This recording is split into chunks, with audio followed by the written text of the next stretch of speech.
The moon has captivated humanity's collective imagination since ancient times. Humans have studied it for hundreds of years, first with telescopes, then with robotic probes, even sending 12 American astronauts to the lunar surface. But in many ways, our nearest neighbor remains a mystery. And so knowing what happened with the moon will help us understand what happened with the Earth, Venus, Mercury, and Mars. And so that's the reason we want to try to understand it. We're trying to understand the past formation of the planets, and so that will help us learn the future. Clues about our own planet's history and the influence of the moon's gravity on Earth 240,000 miles away could be locked below that dusty lunar surface. The Gravity Recovery and Interior Laboratory Mission, or GRAIL, features twin spacecraft embarking on a challenging mission to map the moon's gravity. Its sole purpose is to measure gravity of the moon, to try to help us understand how the planets were formed and how they evolved over time. GRAIL's two spacecraft will fly in formation above the lunar surface to measure the variations in gravity. The mission seeks to reveal clues about our moon's thermal history and how the inner solar system's rocky planets developed. GRAIL is departing from Pad B at Cape Canaveral Air Force Station Space Launch Complex 17. Pre-launch processing and the final countdown are managed by NASA's Launch Services Program at adjacent Kennedy Space Center. Our team especially gets excited whenever we leave Earth orbit, and going to the moon excites us and it excites the public. The two spacecraft, called GRAIL A and GRAIL B, are riding into space side by side aboard a powerful Delta II heavy rocket built by United Launch Alliance. It's a rocket with an impressive reliability record. If we just look at the Delta II rocket, which was the version of the vehicle that we fly today, NASA has a perfect launch record, 48 for 48. The payload for NASA's most recent lunar mission, called LRO L-Cross, weighed in at 6,600 pounds and was the size of a minivan. It launched in 2009 aboard a massive Atlas V rocket. But that extra performance isn't needed for the GRAIL spacecraft, which together weigh only about 1,600 pounds. Each unit is about the size of a washing machine, designed to be compact and rugged, a perfect fit for the Delta II.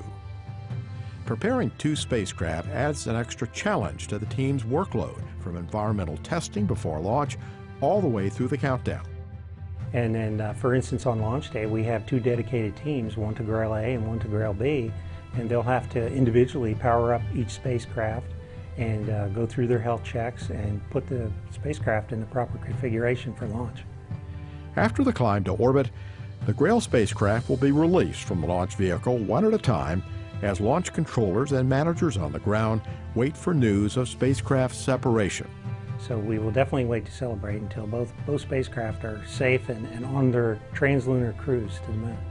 GRAIL's journey to the moon will take 3.5 months, a mission plan offering plenty of time for controllers to make sure the spacecraft are ready to get to work.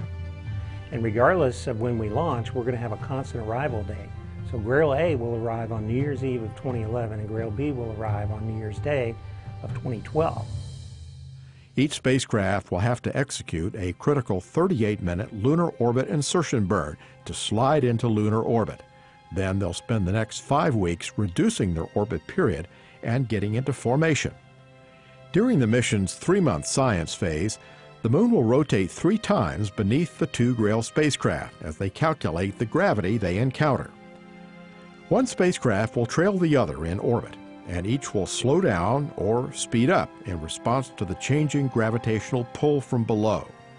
And you need the two spacecraft to do that in order to measure the distance between the two very precisely.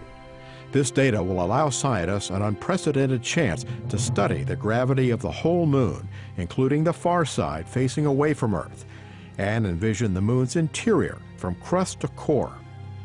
The GRAIL mission also marks the first time students have a dedicated camera on board a planetary spacecraft in order to request photos of specific lunar targets. The MoonCam project is headed by Dr. Sally Ride, the first American woman to fly in space. What students need to do is to go on mooncam.ucsd.edu, and that's how they register to submit images of the moon. And then the images will be put on the internet for the students to see. At the mission's end, the GRAIL spacecraft will be decommissioned, eventually impacting the lunar surface. The path from the Earth to the Moon has been well traveled in recent decades by pioneers like Surveyor, the Apollo astronauts, Lunar Prospector, and many more. Today, GRAIL is ready to take its place in this long line of lunar explorers.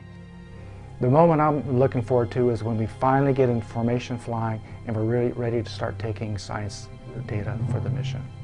I'm going to be passing Complex 17 about 3:30 a.m. on my way to Console. And that hour of the morning, looking off to the east, seeing the rocket bathed in spotlights, it's an emotional time for all of us on the launch team.